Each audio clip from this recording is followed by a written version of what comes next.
ভিতৰত যোৰহাটৰ মানুহ আমাক যথেষ্ট মৰম কৰিলে। আকৌ এবাৰ আমাৰ দলৰ কেন্দ্ৰীয় নেতৃত্বই সিদ্ধান্ত ল'লে যে ৰাষ্ট্ৰীয় ৰাজনীতি ত্যাগ কৰি এবাৰ ৰাজ্যীয় ৰাজনীতিত সোমাব লাগিব আৰু যোৰহাট বিধানসভা নিৰ্বাচন যোৰহাটৰ কংগ্ৰেছ দলৰ প্ৰাৰ্থী হিচাপে প্ৰতিদ্বন্দ্বিতা কৰিব লাগিব। এই নিৰ্দেশ পালন কৰি আপোনালোকৰ মাজত আহিছো আৰু আকৌ আমাৰ ওচৰত কিন্তু আশা কৰোঁ যে পূৰ্বৰ দৰে আপোনালোকে আমাক মৰম কৰিব, আশীৰ্বাদ প্ৰদান কৰিব। আৰু মই আশাবাদী যে যিদৰে যোৱা লোকসভা নিৰ্বাচনত যোৰহাটৰ পৰা এটা শক্তিশালী বাৰ্তা গ'ল, সমগ্ৰ ভাৰতৰ চকু যোৰহাট লোকসভাৰ নিৰ্বাচনৰ ফলাফলৰ ওপৰত আছিল।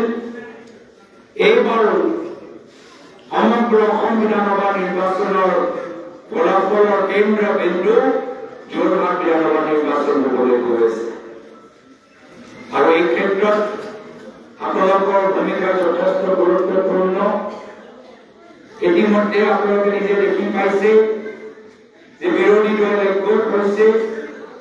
কংগ্ৰেছ দল, অসম জাতীয় পৰিষদ দল, ৰাইজৰ দল, CPIM দল, CPIML দল, APSLC দল আৰু আমাৰ সকলোৰ এটাই উদ্দেশ্য এখন নতুন বৰ অসম গঢ় দিয়া। আৰু কিয় প্ৰয়োজন হৈছে, যিহেতু আজিৰ তাৰিখত যি বিভাজনকাৰী ৰাজনীতি, যি সাম্প্ৰদায়িক কথা, যি ভ্ৰষ্টাচাৰী ভাষণ, যি নিম্ন স্তৰৰ ৰাজনীতি, যি সুবিধাবাদী ৰাজনীতিবিদ, এই গোটেইবোৰ চাই এই অসমৰ জনসাধাৰণে বিকল্প বিচাৰে আৰু সেইকাৰণে বিকল্প হিচাপে আমি বিৰোধী দলবোৰ একত্ৰিত হৈছো। নতুন অসমৰ বাবে চিন্তা কৰি কেনেদৰে নতুন অৰ্থনৈতিক নীতি, নতুন সাংস্কৃতিক নীতি, নতুন নগৰৰ উন্নয়নৰ নীতি, এটা নতুনত্ব আমি ৰাজনীতিৰ ভিতৰত আনিব বিচাৰিছো আৰু অসমৰ ৰাজনীতি নিকা হোৱাটো বিচাৰো, অসমৰ ৰাজনীতি উদ্ধাৰ হোৱাটো বিচাৰো আৰু অসমৰ ৰাজনীতি সেইদিনা উদ্ধাৰ হ'ব যিদিনা হিমন্ত বিশ্ব শৰ্মা ডাঙৰীয়া আমি মুখ্যমন্ত্ৰী চকীৰ পৰা আঁতৰাব পাৰিম। 10,000 বিঘা মুখ্যমন্ত্ৰী আজি অসমৰ মুখ্যমন্ত্ৰী তালিকাত ডক্টৰ পৃথ্বীৰাজ বৰদলৈৰ পৰা বিমলা প্ৰসাদ চলিহাৰ পৰা তৰুণ মুখাৰ্জীৰ পৰা ভেংকটেশ্বৰ শইকীয়াদেৱৰ সকলোৰে নাম শুনা পাইছো, কিন্তু প্ৰথমবাৰ বাবে 12,000 বিঘা একে ঘৰত থকা উদাহৰণ আমি প্ৰথমবাৰ বাবে পাইছো। আজি স্থানীয় ৰাইজৰ সমস্যা হৈছে বানপানী আৰু বৰ্তমান চৰকাৰ ব্যস্ত হৈ আছে অদৰকাৰী ফ্লাইঅভাৰ লৈ। আমাৰ বাস্তৱ সমস্যা হ'ল যে চুকে কোণে ড্ৰাগছৰ সমস্যা লৈ এতিয়া অপৰাধ আমাৰ সমাজত বৃদ্ধি পাইছে আৰু বৰ্তমান চৰকাৰ চৰকাৰী স্কুল বন্ধ কৰি চাৰিওফালে মদৰ দোকান আৰম্ভ কৰিছে। আমাৰ অসমৰ মহিলাসকল সবল নাৰী হ'বলৈ বিচাৰে, উদ্যোগী হ'বলৈ বিচাৰে আৰু বৰ্তমান চৰকাৰে কয় যদি 1250 টকা লাগে প্ৰথমে বিজেপি দলৰ কাৰ্যকৰ্তা হ'ব লাগিব, বিজেপি দলৰ কৰ্মী হ'ব লাগিব, বিজেপিৰ সভালৈ আহিব লাগিব, ঘৰৰ কাম কাজখিনি পাহৰি যাব লাগিব। স্থানীয় যুৱক কিতাপ সমাপনে বিচাৰে, কিন্তু এইখন চৰকাৰ মাত্ৰ গুৱাহাটীত থকা 3-4জন ঠিকাদাৰক চিনি পায় আৰু জল জীৱন আঁচনিৰ যোগেদি হাজাৰ অসমীয়া যুৱকসকলৰ সপোনৰ ওপৰত আজি চেষ্টা পানী পেলাই থৈ গুচি গ'ল। সেইকাৰণে বহুতখিনি কাম কৰিবলগীয়া আছে আৰু আজি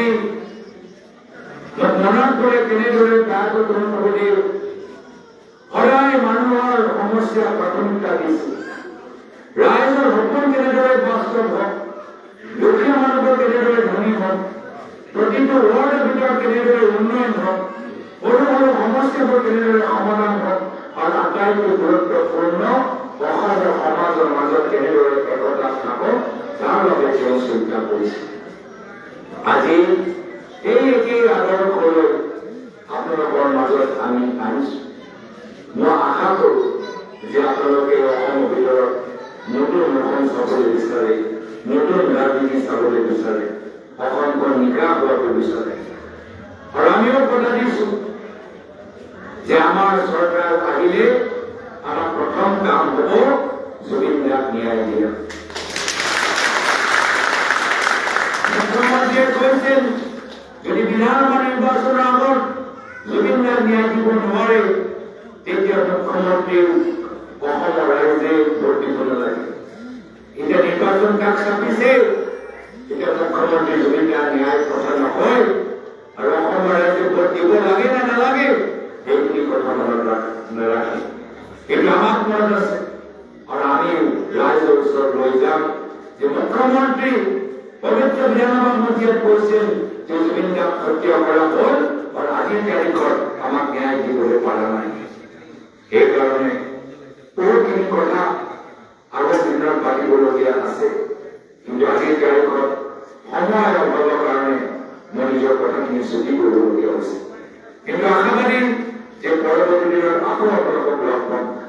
মাত্ৰ এটাই অনুৰোধ যে সময় সীমিত, প্ৰতিটো দিন আমি ৰাইজৰ ওচৰত গৈ কিয় আমাক নতুন অসম লাগে, কিয় অসমৰ ভিতৰত ৰাজনীতি নিকা হোৱাটো বিচাৰো, কিয় আমাক হিমন্ত বিশ্ব ডাঙৰীয়া যোগ্য মুখ্যমন্ত্ৰী হিচাপে আমি যি গ্ৰহণ নকৰো, এইখিনি কথা ৰাইজৰ মাজত চৰ্চা হওক।